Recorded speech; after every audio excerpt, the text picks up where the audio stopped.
Hello guys, this is What's Spawn What Ifs here, and this is going to be What If Deku Was Experimented On, Part 4. In the last episode, Deku and Arachna were able to beat All for One, although sadly Spike was beaten by All Might. And just as All Might was getting Spike into a transfer vehicle, Spike's head was blown up by a small chip which was implanted into him by the company. And yeah, as soon as Deku and Arachna saw that, they immediately went ahead to kill the person who did it. That being Dr. Hayweather, essentially their boss. And before they could even get one step closer to him, they were stopped in their tracks. Their cybernetic bones were like a double-edged sword. Yes, they did enhance everything about them, their speed, strength and endurance. Although that wasn't it. Those cybernetic bones also had a failsafe in them if any sort of time either any of the subjects which were under their control went haywire, as they said, simply went full traitor mode and tried to kill their masters or any other researchers or scientists, their bones would lock them in place. They couldn't move anymore. And yes, Deku was transported into the Eclipse, essentially the Eclipse prison facility, while Arachna was sent to the arena. The arena was it's technically a research facility. Although, because of the scientists and researchers which were there were getting bored a bit, they decided to have their company simply create a whole new wing, that being in an arena where failed subjects, or subjects which were needed to be exterminated, would fight against each other, to the death of course. And now, the reason why the company approved of this was mainly because most of the high-ranking officials and the officials in the Japanese government, which were paid by the company, could enjoy the show. Hell, they could even bet on who would win. While Arachna was being transported there, she didn't exactly know what to do. She didn't know where she was going because, of course, they wouldn't tell her. And, she was also getting, the entire time she was thinking about both Deku and Spike.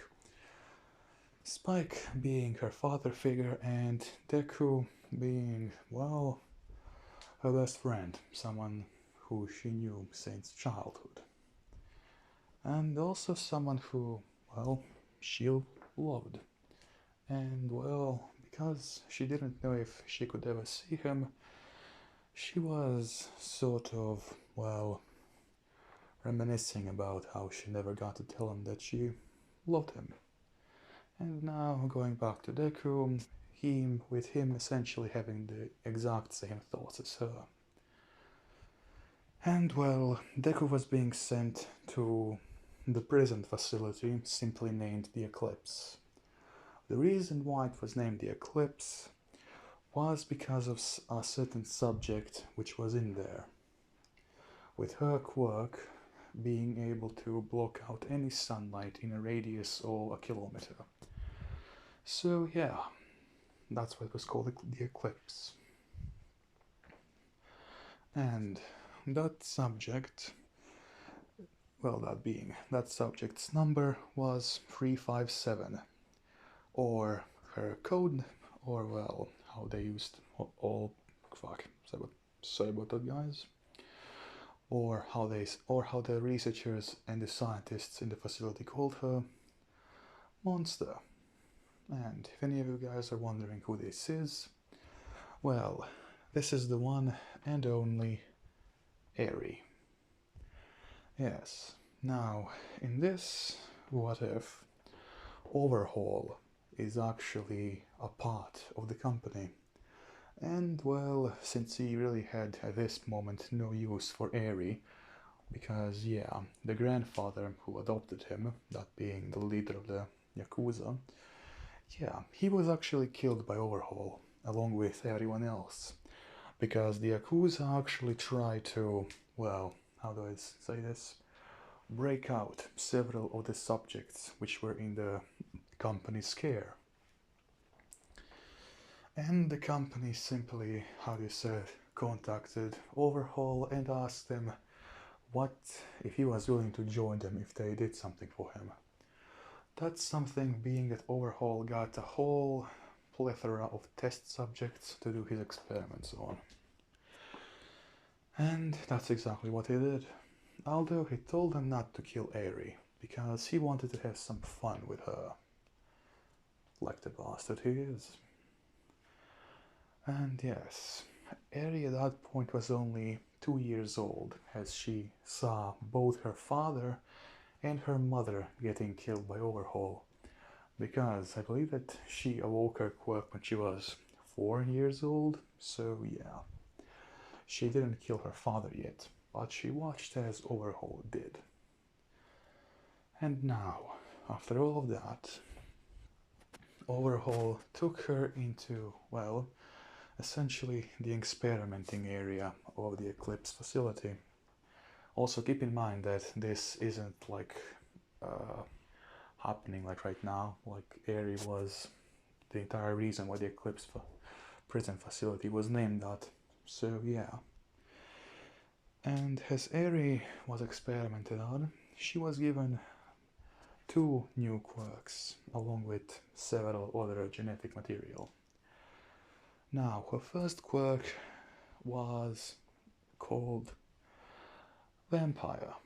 The reason for that being was the only way for Eri to survive was if she drank someone's blood. Essentially, 1 liter of blood was needed per day for her to survive. But this was the drawback of this quirk. The benefits were that she got extra strength, speed, and endurance. And also because of the pure nature of her quirk, she wasn't given cybernetic bones and all that. And well, her second quirk, which is the whole reason why the facility was named Eclipse, it's because of a quirk simply called Shadow. Now, with this quirk, wherever she went, she wouldn't have a shadow. And well, due to several other experiments with that quirk, it evolved into full-blown shadow manipulation.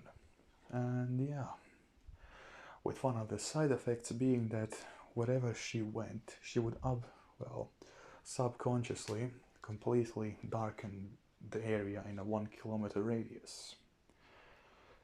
And that's why the facility gained the name Eclipse, because the sun never shined there. And also, the final part of her quirk, Shadow, was something similar to Dark Shadow, which Tokoyami had. She could summon a Shadow Wiper. If you guys are wondering, this is her essentially. Because of all of her experimenting, and yeah. And also, if you guys are wondering, her quirk, which was, I believe, Rewind, yeah, she doesn't have that. Because of the several other quirks which were implanted in her while she only had 3 years old. And essentially, the quirks she was given overlapped with, how do you say it again? Rewind. And yeah, sadly for her, she became one of the, she essentially became one of the most powerful subjects the company had ever created, simply because of her shadow manipulation quirk and her vampire quirk. Which, if you guys are wondering, her strength was magnified to such an extent that even when she was 3 years old, she could easily lift up 10-ton trucks. So yeah, she isn't exactly weak. And well, as Deku is entering the facility, her current age is 6 years old. And all in those 4 years when she was at this facility, she never once went outside. She wasn't allowed to. She was always chained, and well, yeah. There were also several heavy, like extremely heavy, quirk suppressors which she was given every single day with the blood she drank. And yeah, that was the whole factor why they did that. Because she could easily escape if she wanted to, but she knew that if she didn't drink the blood which had the quirk, how do you say it? I believe, crap, how did I? Essentially the quirk dampeners, which weaken her quirk. And yeah, she knew that if she didn't drink that blood, that, well, she would die. And that's how Overhaul was able to keep her there. And now, as Deku finally enters the facility, in a split of a second, as the researchers turn off the shield which was around him, he uses a tiny bit of his energy manipulation quirk and is able to destroy the 5 integral parts of his cybernetic bones. That being essentially the 5 control chips, which made it easier for him to move his body. And in all honesty, he knew that he couldn't even move his body after he entered this facility. So, even though now he could move freely, even if one of the scientists would have decided to like completely freeze him, they couldn't. Although the only drawback to this was that now Deku's cybernetic bones were quite a bit weaker, and also they weren't moving as naturally as before. But yeah. And after that, the researchers and scientists put Deku into a sort of, well, hibernation pod. And after that, they go ahead and click one of the, well, or essentially they input a sort of a strange chemical inside of there. That chemical making Deku immediately fall asleep. Or at least they thought. Because how exactly is he supposed to, how do you say it again?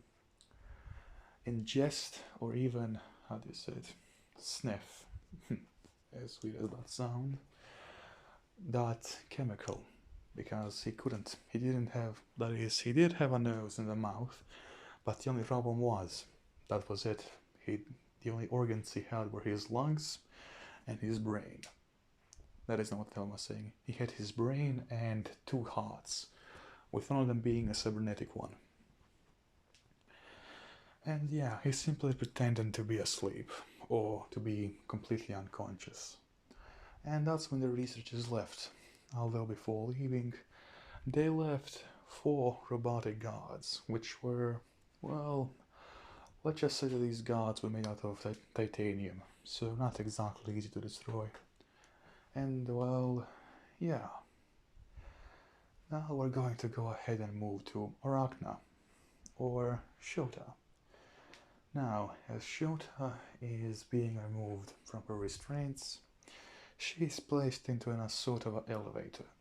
She doesn't know where this heads to, and well, exactly as in the exact same time as she is trying to figure out if there is any way to escape from there, the elevator starts to move, with her noticing that it's going underground.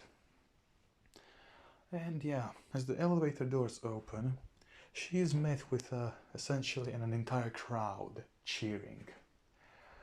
And yeah, that's when Arachna realizes, or Shota, that she is in some sort of arena with glass, that being like extremely reinforced glass, being the thing which is protecting all of the people which are currently going to be watching her fight. And the person she was going to be fighting up against is, well, Subject 921. This subject is one of the failed experiments which had gone completely insane. And now his whole vibe is that he was given several quirks at once. So yeah, that didn't exactly end that well. And essentially how he looks like, or well, how he looks like, is a cybernetic dog. Or, well, yeah, essentially like that. I'll imagine a dog, imagine like a regular old, let's say, golden retriever. Imagine him being 10 times larger and him also having a bunch of cybernetics and also all of his fur gone. That's the subject she was fighting up against. And yeah, as she simply saw something appear in front of her, that being a timer. 3, 2, 1, fight. And exactly as that did happen, the dog, which was simply going to call him Goldie, because why not, went ahead and immediately sprinted towards Shota. And well, Shota, knowing that she would die if she even got hit by that thing, because both its strength and speed were, well, rather powerful, she started using her webs. And as she was able to use her webs to, how do you say it, completely stop the, well, Goldie from moving. That's when she used her webs again, although this time with her acid quirk. And just like that, she chopped off Goldie's head. With the entire crowd cheering, because, yeah. And also, as the elevator comes back, Shota notices something. She can't move yet again. After the elevator come several scientists along with 2 of the titanium robots. They take Shota to her, well, prison cell. Or, yeah. And as she's placed there, she isn't giving really anything. The only thing which she has is a bed, and that's it. And yeah, although the one thing is that she can actually move, so yeah.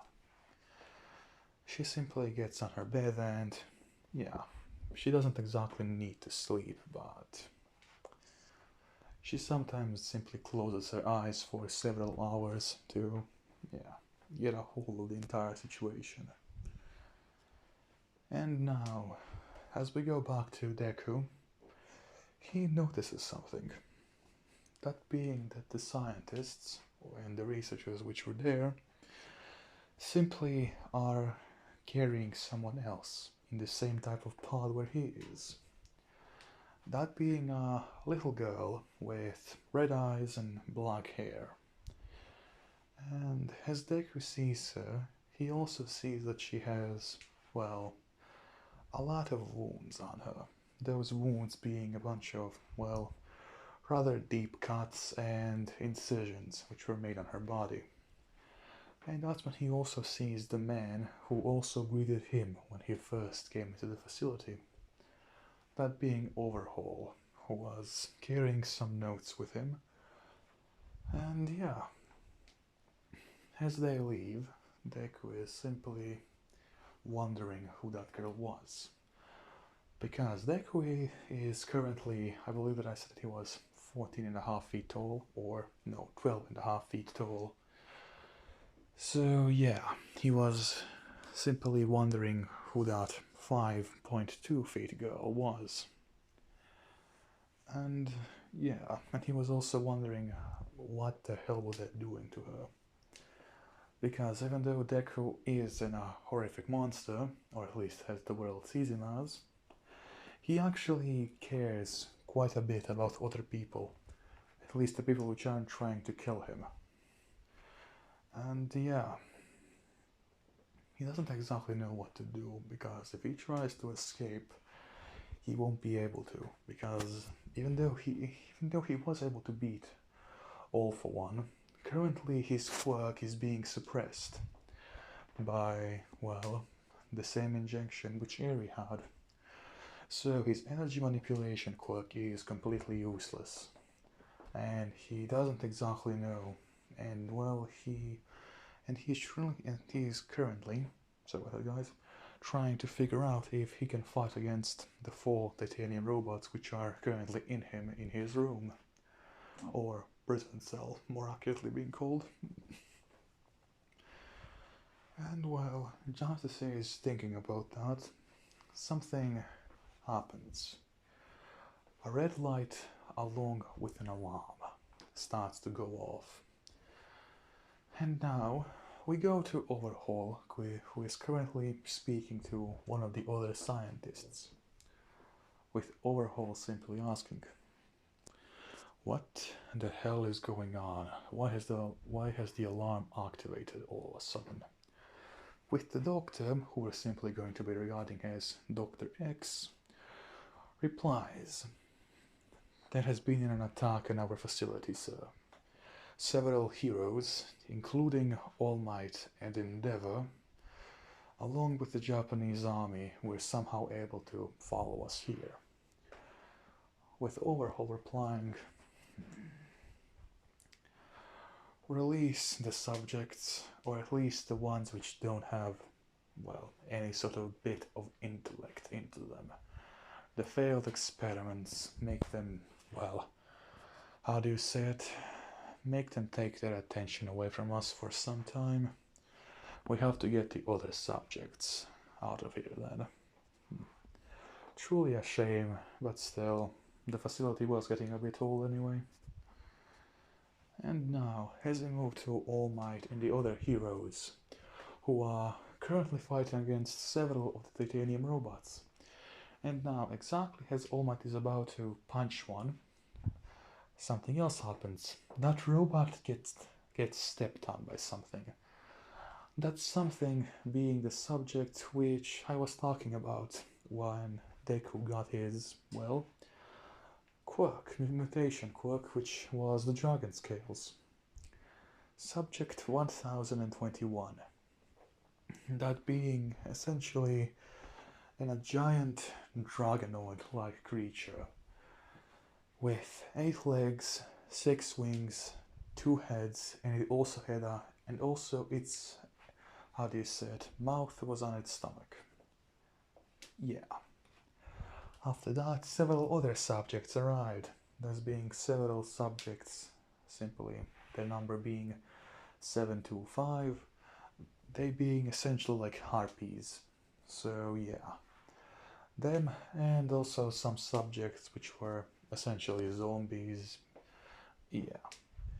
And as all those subjects came about, they started tearing the titanium robots, with the zombies simply trying to destroy one but not being that successful. And yeah, after All Might saw that, he went ahead to fight against the subject 1021. And as he made his first contact with it, he realized something. He didn't even move the subject or the dragon a single bit. Because this dragon has a rather good quirk to fight against All Might. That quirk being, how did I forget this? It nullifies physical damage. So yeah, All Might isn't exactly able to do anything about it. So that's when he simply tells Endeavor to fry it. With Endeavor being the boss that he is, he shoots the blast right behind All Might. And well, All Might sees this and immediately jumps out of the way, with the blast hitting the dragon in its face. And because Endeavor's fire is a lot stronger, he is able to completely, burn the dragon, with its head simply falling on the ground burning. And after that, Endeavor and All Might start beating the other subjects. And going back to Deku, he sees that 2 of the titanium robots have actually been recalled to go ahead and assist in other parts of the prison. And as he sees that, Deku uses this opportunity. He uses his albino quirk to give him extra strength, essentially like a pure-blooded werewolf.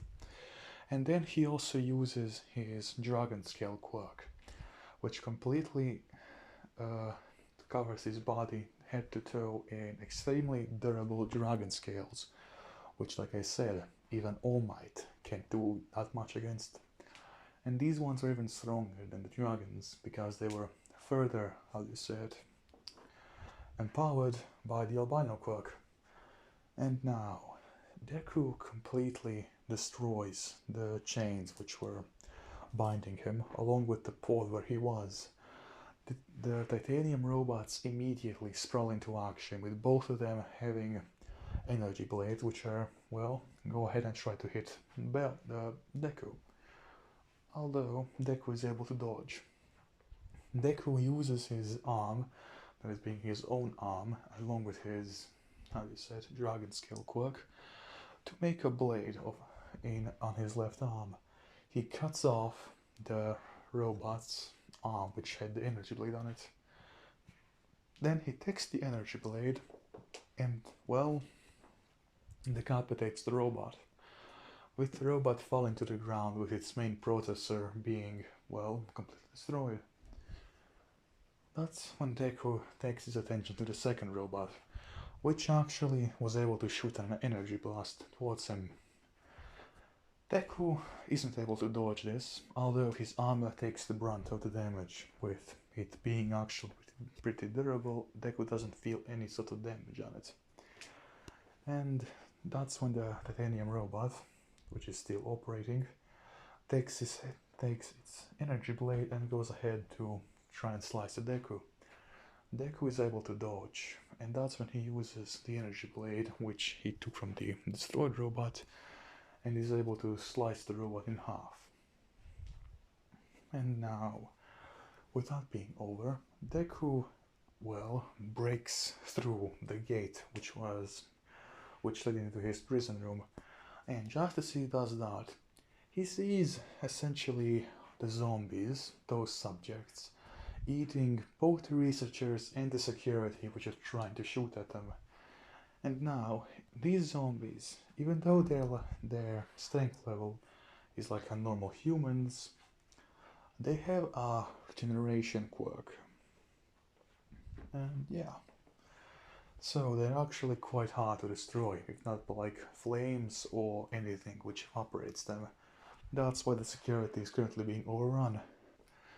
And yeah, essentially as the security simply starts to push the zombies back with fire, with their main captain, which you're going to simply call Captain Z, as he tells his troops, keep firing those flamethrowers. If they break through this perimeter, we're going to be And before he can say that, Deku, well, simply breaks through their entire line, killing every single one of them. And as Deku simply goes on a full sprint mode to go ahead to the main control room. And now, as he gets there, he sees the button. And yeah, essentially picture a big red button which says do not press. And what does Deku do? Well, obviously, he presses it. And the thing which this button does, it releases every single other subject which was in the facility. And all of these subjects were actually smart and still had many of their human features left. And yeah, as the security, the scientists, researchers simply see over 50 different cells open up with the subjects getting out of them. Yeah, they shit their pants. And well, just as they do shit their pants, all of their heads start to roll. Because the subjects which were there were some of the most dangerous and powerful ones the corporation had ever made. And yeah, after Deku does that, he simply turns around and goes back to the hallway, although this time taking the left route. And now that route leads him to the top of the facility, where he sees the main scientist or researcher behind all of this, Overhaul, speaking with his right-hand man, Dr. X. And now, as Dr. X, along with Overhaul, see Deku, Deku sees both of them, and he also sees Eri, who is currently being transported onto a heavy helicopter. Now, Overhaul simply tries to use the command to completely immobilize Deku, although sadly for him, that does not work. And yeah, at that point, Deku starts charging to get to both Overhaul and Professor X, being Dr. X. But before he can do anything, Dr. X uses his quirk. And his quirk is essentially in a sonic wave, which is as powerful as present mics. So yeah, as he uses that, Deku gets flung, essentially stops in his tracks, because it's an extremely powerful force. And before he can do anything, he also sees several spikes come out of the ground, with Overhaul also using his quirk. And at that point, Overhaul, that is Deku, simply steps back. The spikes hit each other, making the wave of, well, the cyclonic wave, which Dr. X, that is, yeah, Dr. X did, completely, well, fails to do anything to Deku anymore because of the wall which was made by Overhaul. And now, exactly as Overhaul takes down the wall for Dr. X to keep pressuring Deku, they see that Deku isn't there, both of them wondering where did he go. And the thing which Deku activated was his camouflage. And, well, as Overhaul simply tries to see where the hell he is, yeah, he simply sees blood come right next to him. That blood coming from Dr. X, who currently has a bloody hand right through his body, or his torso. And yeah, before Overhaul can do anything else, Deku's other hand takes his head and then smashes it on the ground, sending a rather powerful shockwave throughout the facility, as both Overhaul and his right-hand man are dead. And now, after all of that was finished, Deku turns around to see the pod where currently Eri is. And now, as Deku uses his full force to break open the pod, Eri falls out, with Deku, how do you say it, grabbing her and then, well, taking her away. As both All Might and Endeavor are currently fighting against the zombies which were able to escape, Deku, who takes Eri, and along with her backpack, which, yeah, let's just set it Overhaul. But that is no, let's just say that Eri had her... crap, sorry about this guys, I'm currently not feeling so good, but okay, let's go now. So Deku takes essentially a crate which was right next to her, labeled as subject 357 / Eri / monster stuff, or how do you say it? It essentially had her documents, who she was before all of that. It had all of the quirks which were put into her, and it also had several liters of blood. So yeah. And now, as Deku goes ahead and jumps off the building, the facility, along with Eri, he starts to run away, as he sees that several army trucks, along with the tank, are preventing him to go any further. Now, the tank actually takes a shot, although before he can do anything, something weird happens. The shot simply stops, with Deku wondering what just happened, and that's when he sees a small, frail hand lift up. As he looks into his arm, where he is currently, well, how do you say it, carrying Eri, he sees that she's awake, and she's currently using her shadow manipulation quirk. And that's when she slowly turns around the missile and then sends it back at the tank, destroying the tank. And well, as Deku uses this opportunity, he slips by the other army soldiers, with all of them immediately notifying the heroes that as Deku had been known, the devil has escaped. And yeah, as the facility was now completely overrun by zombies, both All Might and Deku, along with the other heroes, just jump. They completely give up on the facility.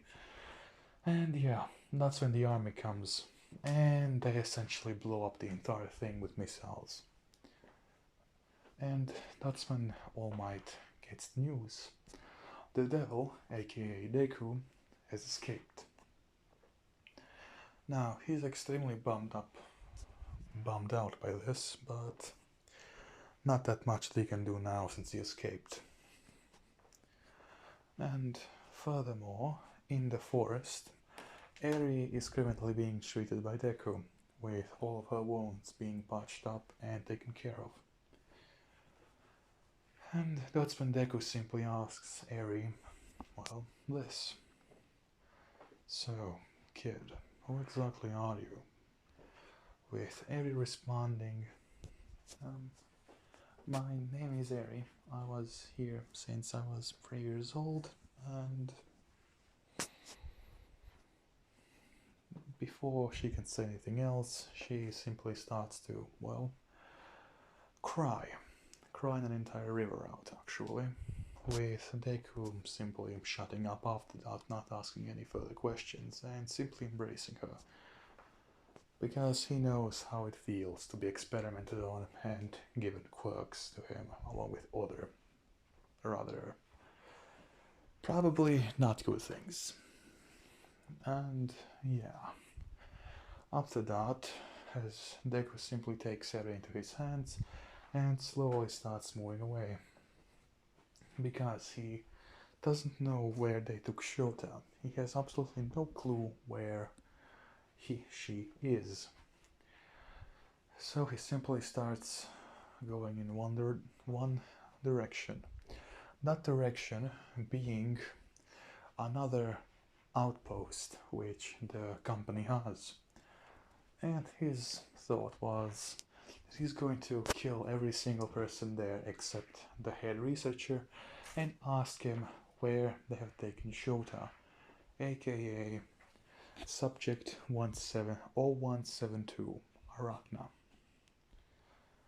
And now, I hope you guys have enjoyed episode 4 of What If Deku Was Experimented On. And like that, I bid you all farewell.